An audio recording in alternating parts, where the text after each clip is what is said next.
Olá, amigos. Então, agora que a quarentena aí está durando 6, 7 semanas, aliás, de uma forma totalmente anticientífica e sem nenhum sentido lógico para nós, etc. Então, o que acontece? O que fazer? Então, alguma hora vai ter que abrir. Eu tenho duas perguntas para as pessoas. Aí o que vai explicar? Gente, agora o vírus não é tão letal assim. E a pessoa já está morrendo de medo. Bom, isso já é outra história. Quem começa com a mentira vai ser duro sair da mentira, né? Tá certo? Porque eu nunca falei nada diferente. É importante eu repetir novamente. Vários cientistas já informaram que a letalidade desse vírus é inferior a 0,5%. A Alemanha falou que é 0,37% e a Unides, na Stanford e outros professores de Harvard também falaram que é em torno de 0,25%. Por que no Brasil é 8%? Porque nós só contamos as pessoas mortas, que morreram, certo? Aliás, muitos não morreram de Covid-19, você sabe muito bem, né? Existe um fraude enorme nessa área. E como não testamos o suficiente, então o denominador fica muito pequeno. Então, um denominador desse tamanho e um denominador pequeno. Aí a fração vai para 8%. Mas se você tiver mais testagem, ou quantas pessoas já disseram, olha, eu peguei, mas não tive sintomas, não me chamaram. Aliás, nenhum Ibope foi na sua casa perguntar para você se teve.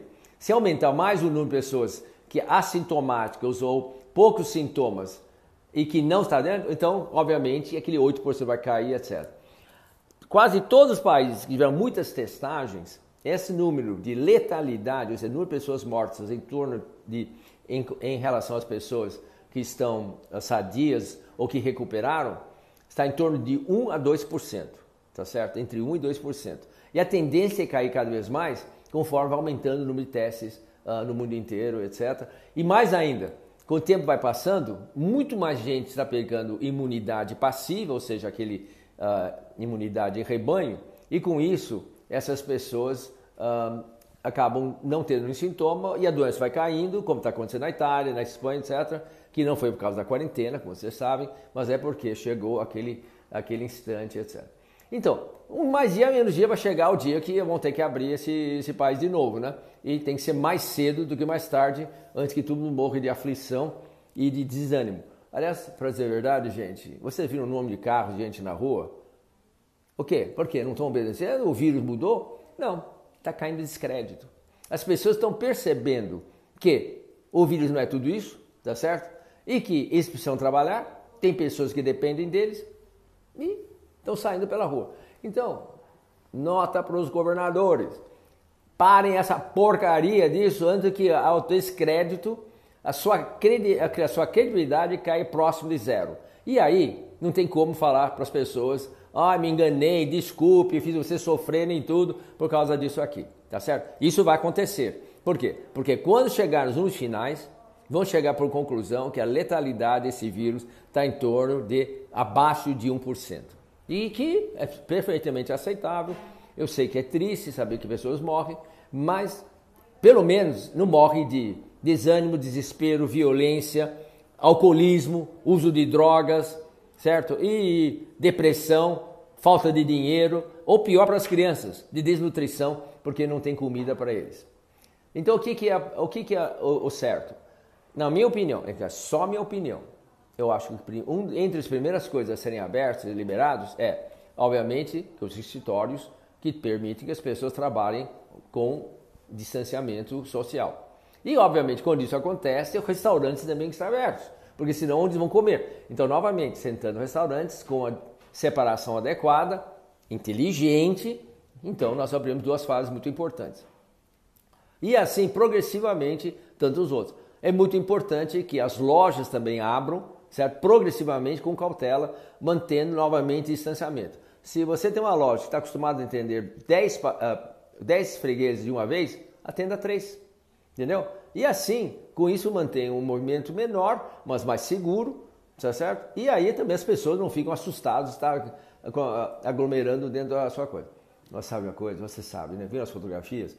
Lá na periferia ninguém está respeitando isso, né? As pessoas sentadas um ao lado do outro e dando risada, etc. E aparentemente não aumentou muito a infecção lá nessa área periférica. Ok? Então é isso.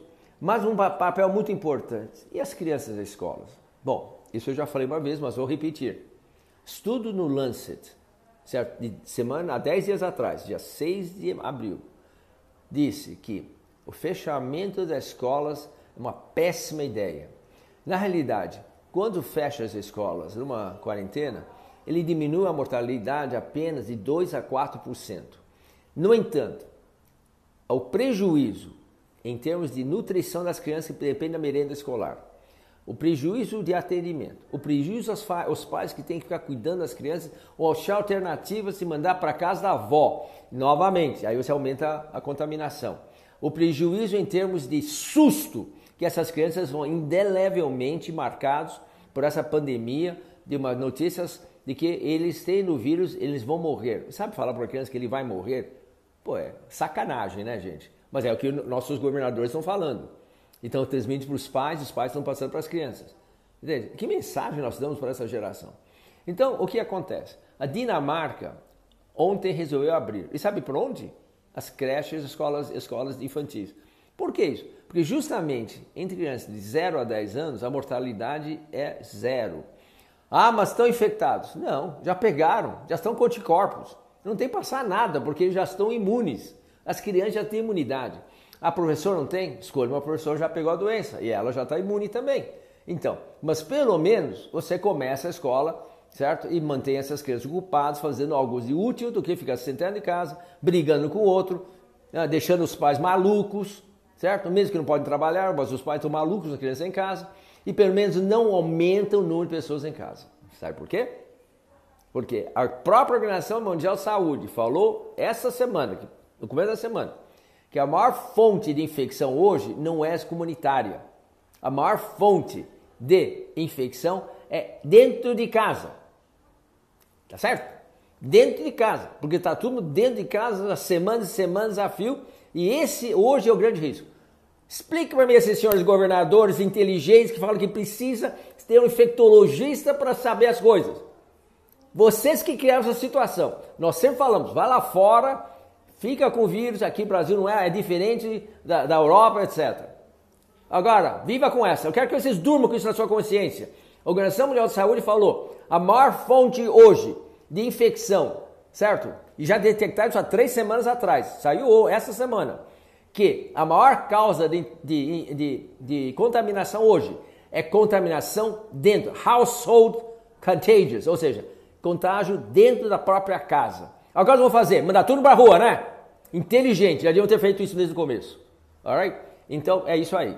Eu estou tendo essa informação para vocês, certo? Últimas novidades, ou como eu acho que deve ser feito esse abertura, e tem que ser feito o mais rápido possível, antes que o Brasil perca esse lindo sol, magnífico calor que ainda temos para as próximas semanas, para justamente diminuir a mortalidade. Lembra o slide que mostrei ontem para vocês. A prorrogação dessa situação vai aumentar o número de mortes por causa da extensão do tempo. Isso não é apenas 1 ou 2 epidemiologistas que estão falando, são todos eles que fizeram essa projeção. Então, gente, que adianta você ter infectologistas te consultando se não sabem ler uma tabela, não sabem fazer projeção epidemiológica, tá certo? E só ficam falando bobagem como, eu não sei que remédio vou dar para o meu paciente. Será porque não está testado ainda? Pô, gente, eu estou doente, eu tenho que tomar remédio certo. Ou então, não sei como vou fazer agora que a contaminação é domiciliar, é dentro de casa. O que eu vou fazer? Pô, vocês que criaram o monstro, vocês são responsáveis, certo? E que o diabo te carregue. Até mais.